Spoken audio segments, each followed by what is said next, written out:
Hello दोस्तों, कैसे हो आप सब। उम्मीद करता हूँ कि आप सभी बहुत अच्छे होंगे। आज हम बात करने वाले हैं कैरेक्टराइजेशन के ऊपर कि कैरेक्टराइजेशन क्या होता है और बेसिकली जब हमारे पास स्क्रिप्ट आती है तो हमें क्या क्या करना चाहिए।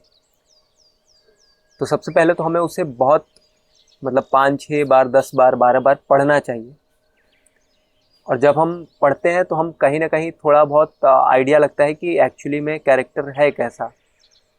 और उसके बाद हमें समझ आता है कि कैरेक्टर में जो जो चीज़ें हैं वो क्या हमारे अंदर है कि नहीं, और जो जो चीज़ें हमारे अंदर है वो कैरेक्टर से कितनी सिमिलर है।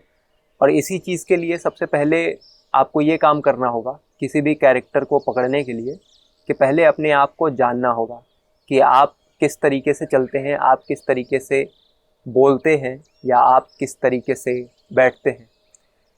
जब आप इन सब चीज़ों को देख लेते हैं कि आपके बॉडी में आप कहाँ से चलते हैं, आप कमर से चलते हैं, आप चेस्ट से चलते हैं, आप नोज से चलते हैं, मतलब हर बॉडी में एक पार्ट होता है जहाँ से वो इंसान चलता है। और फिर आपको देखना है कि आपका कैरेक्टर कहाँ से चलेगा या कहाँ से चलता होगा, कहाँ से वो ब्रीथ करता होगा, कहाँ से सांस लेता होगा। ये फिजिकलिटी हो गई बाहरी।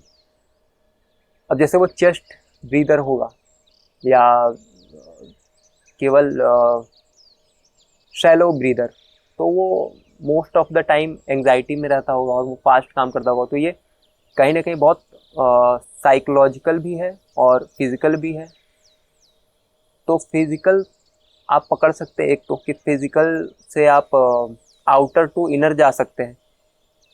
दूसरी चीज़ जो है कि आप कैरेक्टराइजेशन बिल्ड कर सकते हैं इनर टू आउटर। अगर आप कोई कैरेक्टर बना रहे हैं या कैरेक्टराइजेशन कर रहे हैं तो अब बात आती है कि सबसे पहले काम क्या करना चाहिए। तो सबसे पहला काम जो होता है वो तो यही होता है कि अपने आप को ऑब्जर्व करना चाहिए कि आप कैसे हैं, आप एज ए इंडिविजुअल आप कैसे हैं, आप कहाँ से चलते हैं, जैसे कि मैंने अभी बताया। फिर आपको स्क्रिप्ट को इतनी बार पढ़ना है कि हर वो सिचुएशन में आपका कैरेक्टर हर एक सिचुएशन में कि वो सोशल है तो वो कैसा है, वो अपनी मतलब स्क्रिप्ट में अपनी गर्लफ्रेंड से बात कर रहा है तो कैसे बात कर रहा है, रिलेशनशिप स्टेटस, ये सब देखना है आपको। और फिर धीरे धीरे जब हम लोग थिएटर करते हैं तो 40-45 दिन, और उसके बाद तो आप धीरे धीरे कैरेक्टर के करीब पहुंचते जाते हैं। आपको एक कैरेक्टर का कर्व बनाना होता है कि आपका कैरेक्टर जो स्टार्टिंग में है वो लास्ट में कैसा हो गया, और उसके बीच का जो जर्नी था वो आपको क्रिएट करना पड़ता है कि आपका कैसे कैसे आपका कैरेक्टर जो है वो डेवलप हो रहा है।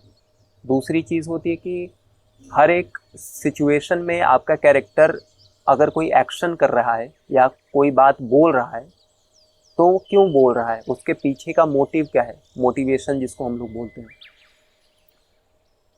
हर किसी के कुछ ना कुछ करने का रीज़न होता है, बिना रीज़न के कोई कुछ नहीं करता।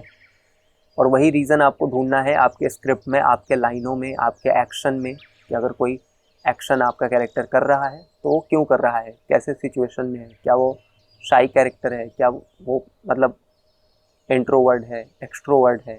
और ये सब कैसे पता चलेगा, जब आप उसके सिचुएशन को देखेंगे, जब आप उसके सराउंडिंग को, स्क्रिप्ट की बात कर रहा हूँ कि स्क्रिप्ट में जब आप देखेंगे कि वो दूसरे से बात कर रहा है तो वो कैसा लिखा गया, उसको वो किस तरीके से बिहेव कर रहा है, तो आपको मोटा मोटी आइडिया लगता है।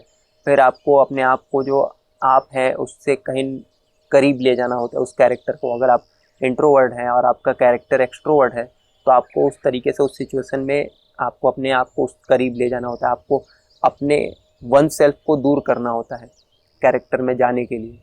फिर आप जब इसको प्रैक्टिस करते हैं, पहले मैकेनिकल ही होगा, ऑब्वियस सी बात है कि पहले दिन से आप कभी भी 100% आप एक्यूरेट या 80% भी आप नहीं जा सकते। पहले दिन बिल्कुल मैकेनिकल ही होता है।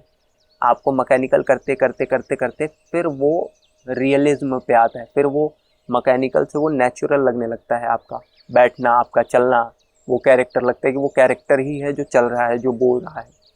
तो तरीका दो ही है कैरेक्टर के पास पहुंचने का, एक इनर तो आउटर, या तो उसका साइकी समझ लीजिए आप कैरेक्टर का कि वो सामने वाला जो कैरेक्टर लिखा हुआ है वो किस तरीके से बिहेव कर रहा है, वहाँ से आप समझ सकते हैं। या तो एक्शन से आउटर टू इनर आप उसका एक्शन देख लीजिए कि वो क्या काम क्या करता है, वो उसके जो रोज़गार है वो क्या है, वो कैसे सोसाइटी में उसके सराउंडिंग में कौन कौन से कैरेक्टर और हैं, और वो कहाँ से बढ़ा, उसका फाइनेंशियल स्टेटस क्या है, वो सबसे आपको काफ़ी, इसीलिए इन्फॉर्मेशन होना ज़रूरी है इन सब चीज़ों के लिए। और जब इन सब चीज़ों पे आ जाए तो और बारीकी में जाने के लिए आपको ये भी देखना होगा कि डायलॉग के पीछे, डायलॉग, एक तो डायलॉग लिखा हुआ है, दूसरा है कि डायलॉग में जो चीज़ें छुपी हुई हैं, जो चीज़ लिखी नहीं है, बोल कुछ और रहा है लेकिन उसके बोलने का इंटेंशन क्या है, आपके कैरेक्टर के बारे में दूसरे कैरेक्टर क्या क्या बात कर रहे हैं, उन सारे चीज़ों से आपका कैरेक्टर बिल्ड होता है। ये इन्फॉर्मेशन जब आप एक जगह इकट्ठा करते हैं और बार बार इस चीज़ को अपने अंदर सोचते हैं, करते हैं, उस कैरेक्टर का एक वॉक बनाते हैं कि यहाँ से चलेगा, वो कमर से चलेगा, हिप से चलेगा, नोज से चलेगा। थिएटर वाले लोग जानते होंगे मैं किस चीज़ की बात कर रहा हूँ। तो यही है कैरेक्टराइजेशन, और कैरेक्टराइजेशन करने में कम से कम आपको 3 महीने लगते हैं। अगर आप प्रोफेशनल एक्टर हैं तो 3 महीने से पहले आप कैरेक्टराइजेशन करने की कोशिश करेंगे तो मुश्किल होता है, और वो भी 3 महीने आप लग के अगर काम करेंगे तो। इसीलिए कई एक्टर जो है वो बोलते हैं कि मतलब मैंने कैरेक्टर करने के लिए ये गया, वहाँ गया, ऐसे किया, वैसे किया। आपको अपने आप को अपने थॉट पे बिलीव होना चाहिए कि आप जो कर रहे हैं, आप जो बोल रहे हैं वही सही है।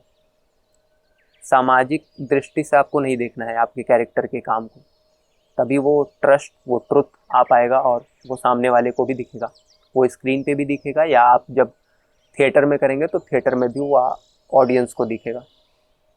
Thank you.